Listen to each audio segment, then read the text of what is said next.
Good morning and welcome back to the One Celtic Fans View this morning. Hope that this Tuesday finds you well. And the good thing is, we are only 1 week and a few days away from Celtic resuming training and getting ready for the first pre-season game of the summer. Yes, Celtic are almost back.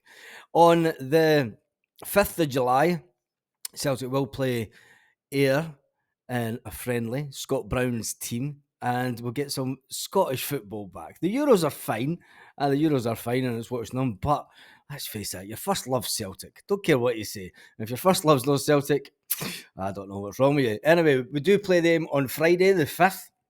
Scott Brown's team, and I believe that the team are back on the Monday, the 1st of July. Back in pre-season training. So you've got a massive couple of weeks, 2 weeks before they're back, and it'll be a case of who can we keep a hold of? Who can we keep a hold of before pre-season? Because the vultures are circling. Yes, the vultures are circling around Celtic players, and there's news coming out this morning about one player in particular that quite a few teams down in England now fancy, even though he spent many a fucking team on loan down in England, and none of them fancied him, let's be fair. And Celtic took him on loan with the option to buy. Did we take him with an option to buy? Yeah, we did, didn't we? We took him with an option to buy, and then we bought him for $6 million. And he's now our vice captain. Yes, Cameron Carter-Vickers. It's been suggested that there is a report saying that West Ham are reportedly interested in signing him, as are a few other teams down south. Now, he did join Celtic in 2021 under the Ange Postecoglou revolution. Yes, the revolution. Well, it wasn't really a revolution, was it? It was like we needed a wholesale change in the team because there was that many players leaving and past their sell-by date. He's one player that's came in. He's been an absolute man mountain, but he's not been 100% fit. Hopefully, this is the first season that we get to see the best out of Cameron Carter-Vickers. Now, don't worry, even though the vultures are circling, it would take a big chunk of cash to take Cameron Carter-Vickers away because he's on a 5-year contract. He did sign a 5-year contract last season with Celtic, and Celtic he likes it in Glasgow, and I don't see him jumping ship, and I don't see him upsetting the apple cart to go, I want to go and play doing shit. He doesn't talk like that, does he? He's I'm going to play down himself, mate. I'm going to play down himself, not mine. No, I don't think he's going to be one that's going to jump ship. He will still be with Celtic at the end of the summer. Teams may come and ask about him, but Celtic will turn around and say, if you want Cammy, it's going to take 20 million plus. It's as simple as that. He is on that lengthy contract. And I say 20 million plus because he's on a 5-year contract. I'm not suggesting that he is. I mean, is he a £20 million player? In today's market down south, more than likely, yes, he's a £20 million player. But the fact that if people want to come in for him and Celtic want to try and rebuff their advances as much as possible, it's going to be a case of, look, if you want him, you're going to have to pay big bucks for him because he's on a 5-year contract. It's as simple as that. And it's the same with any player that's on a lengthy contract. So it is all in Celtic's hands. I don't think he will go anywhere. But what's happening with Adam Idah? We do need a striker since O is on his way out the door. Celtic haven't made any announcement yet. It's understood that he has agreed terms, but it's been over the weekend, so nothing's going to happen over the weekend. So it'll be interesting to see what happens this week. And also, the big grumpy Greek. We'll talk about him before we go on about Adam Idah, because he's just made Celtic £900,000. $900,000. Anyway, big grumpy Greek is on the move again. Yes, he's on the move again. He's on the move again. Oh, we'll just leave it at that. We're thankful for the cash. We're thankful for the cash. Celtic and their little sell-on clauses that they seem to do wonders with. We love cash at Celtic. We just love it. The one team in Scotland, this just goes, show me the money. Show me the money, bitch. Show me the money. No, I'm saying, they're like the drug dealer of Scotland, Celtic, aren't they? I'll get fucking slated for saying that, but it's like the kings of cash. That's more like it. The kings of cash. I think we are drug dealers in Scotland because we pump out some amount of fucking shite to other teams. I give them hammerings and leave them feeling all fucking depressed and like a big cum down. So yeah, you never know. Anyway, Adam Eder, it has been suggested that Celtic could get that one over the line in the next couple of weeks. Well, no, it's just about timing. The fact that they are waiting for their pre-season, which I believe also starts quite soon. But anyway, we'll wait and see, because there's not a lot of actual factual information that's coming out about Adam Eder. The new manager has been confirmed, and that's as much as we know. Adam Eder spent the second half of the campaign at Celtic. We know that. Norwich are now saying that it's going to take up to 8 million. I don't believe that for one bit. That's probably what's taken it pissing about. And fair play to Norwich. If they think that Adam Eder's worth 8 million, they're obviously just jumping at the bit, because you know that Celtic will never pay 8 million for him.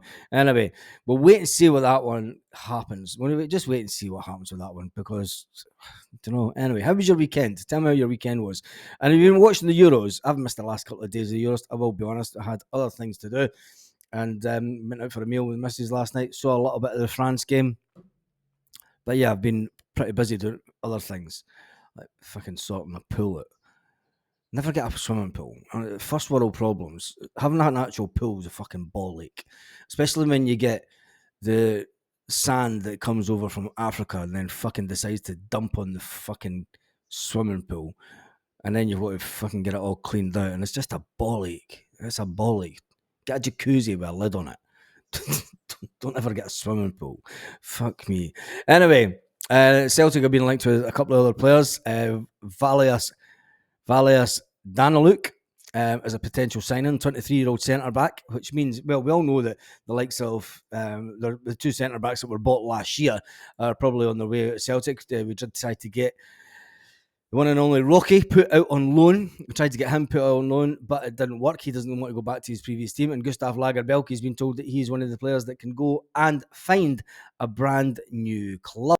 So there was a couple of bits of news. There was a couple of bits of news about Celtic that kind of got me excited about the season ahead. And Celtic have kind of alluded to it over the last couple of months with what they've been doing in the background. Now, we all know that they've been putting in players, ex-players in place at Celtic in coaching capacities. One of them being Johnny Hayes, who's taken the role of assistant B team manager to work with Stephen McManus, an ex-Celtic player, and the one and only Darren O'Dea.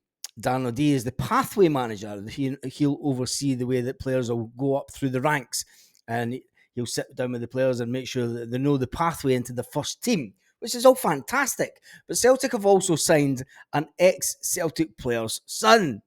Yes. And you're thinking, oh, fuck, is it going to be Larson? No, it's not. Fucking tell us who it is. It's fucking exciting. It's fucking not.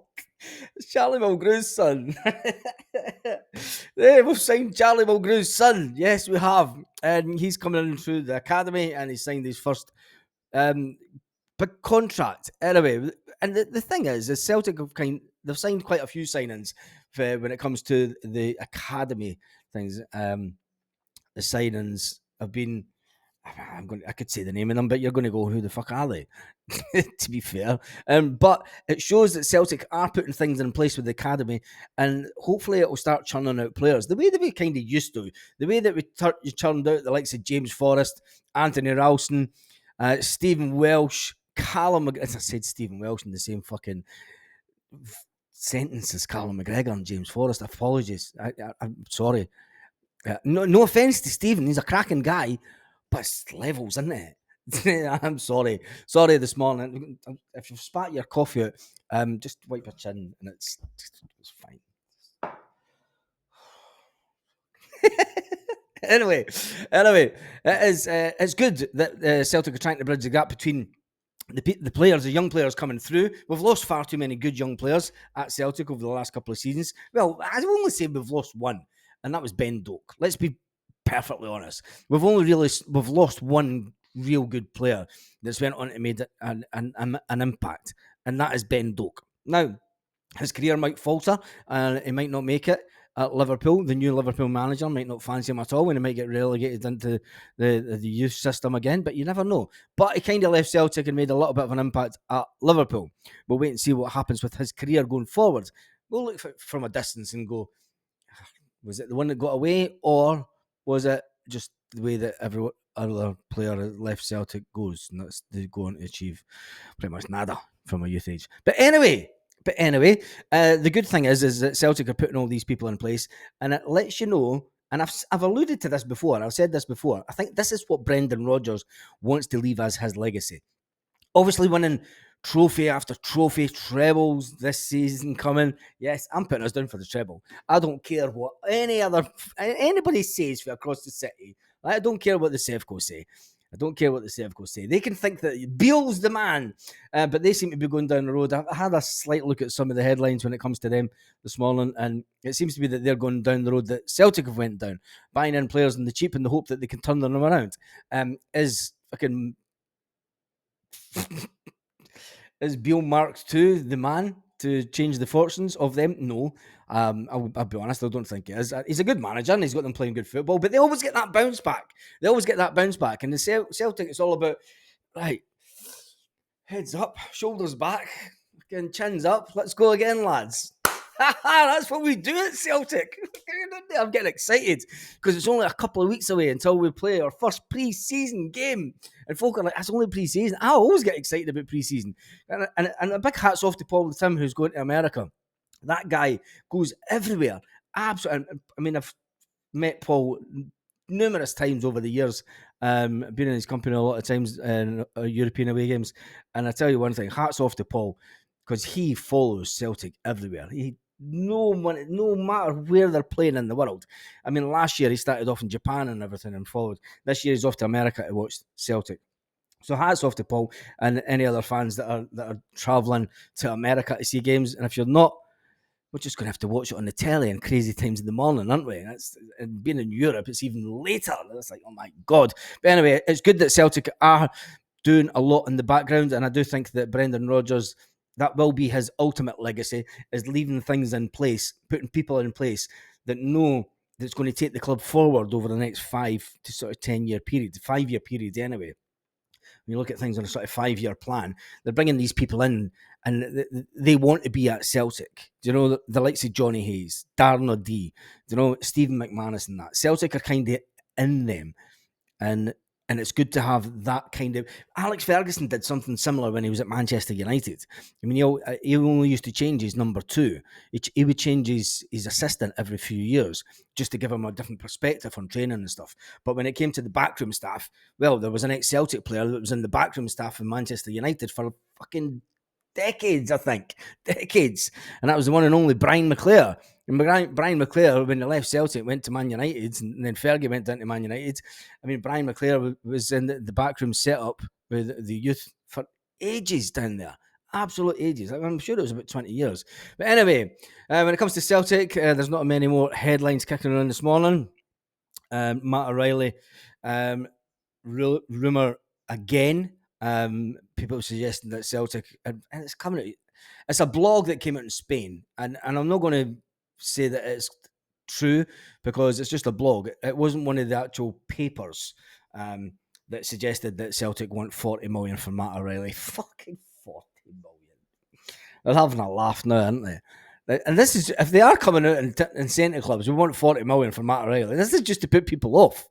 This is to put people off and for it to keep them, knowing the fact that it will come down to about 25 million in about a year or so's time. If we get a 25 million for Matt O'Reilly in a year's time, well, fair enough. Anyway, there was a Celtic top spotted at one of the European games. There's always going to be Celtic top spotted at the European games. Anyway, from that note, I hope you enjoyed this video. Make sure you give it a thumbs up. If I do any video, I'm out doing like my real job today, unfortunately, for the next couple of days. So I'm actually not even going to see the football during the day, which is absolute shit. But anyway, you've got to go out there and money somehow, haven't you? Yeah. It's a tough life without a wife. The man next door's got 2. And on that note, have a fantastic day, Celtic fans all around the world.